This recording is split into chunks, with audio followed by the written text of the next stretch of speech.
ఉగ్రదాడికి ప్రతీకారం తీర్చుకోవాలని భావిస్తున్న భారత్ దాయాది పాక్ ను దౌత్యపరంగా దెబ్బతీయాలని డిసైడ్ అయింది. ఇప్పటికే నీళ్లు నిలిపివేసింది. ఇకపై ఆ దేశానికి వెళ్లే నిధులను కూడా అడ్డుకునేందుకు వ్యూహాత్మకంగా అడుగులు వేస్తోంది. నీళ్లు నిధుల కటకటతో పాక్ లో ఏం జరగబోతోంది? పాకిస్తాన్ కు సింధు జలాల నిలిపివేత ప్రభావం అప్పుడే కనిపిస్తుంది. ఈ నెల 24న చీనాబ్ నుంచి నీటి విడుదలను ఆపేసింది భారత్. సరిగ్గా 5 రోజులు అంటే 29న చూస్తే పాకిస్తాన్ సియాల్కోట్ ప్రాంతంలో నది ఎండిపోయి కనిపిస్తుంది. 5 రోజుల వ్యవధిలోనే నది పూర్తిగా ఎండిపోయింది. శాటిలైట్ చిత్రాలతో నది స్వరూపం ఇంతకు ముందు ఇప్పుడు ఎలా ఉందో క్లియర్ గా తెలుస్తుంది.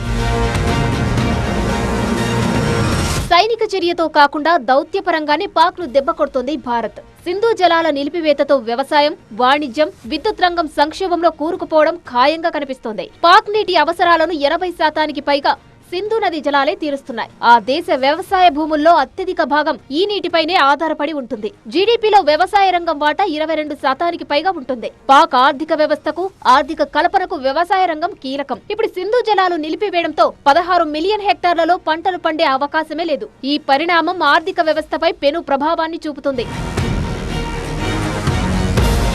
పాక్ డ్యాంలలో భారీగా నీటిని నిల్వ చేసే అవకాశం లేవు.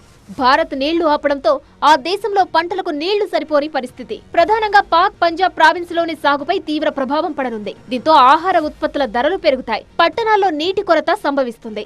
జల విద్యుత్ ఉత్పత్తి సాధ్యమయ్యే పరిస్థితి లేక కరెంటు కోతలు ఉక్కిరిబిక్కిరి చేస్తాయి. ఇప్పటికే ఆర్థికంగా పీకల్లోతు కష్టాల్లో కూరుకుపోయింది పాక్. ప్రజల్లో అసంతృప్తి అంతకంతకు పెరిగితే తీవ్ర ఇబ్బందుల్లో పడడం ఖాయం.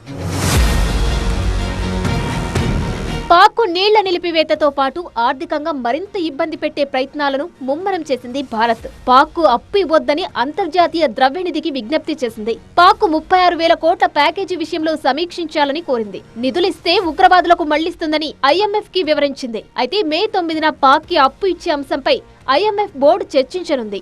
ఒకవేళ IMF అప్పు ఇవ్వకుంటే పాక్ మరిన్ని ఇబ్బందులు తప్పవు.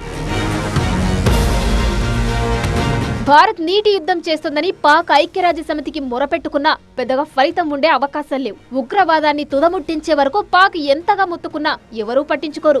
భారత్ మాత్రం పాకిస్తాన్ను దౌత్యపరంగానే దెబ్బతీయాలని వ్యూహాత్మకంగా ముందుకెళ్తోంది.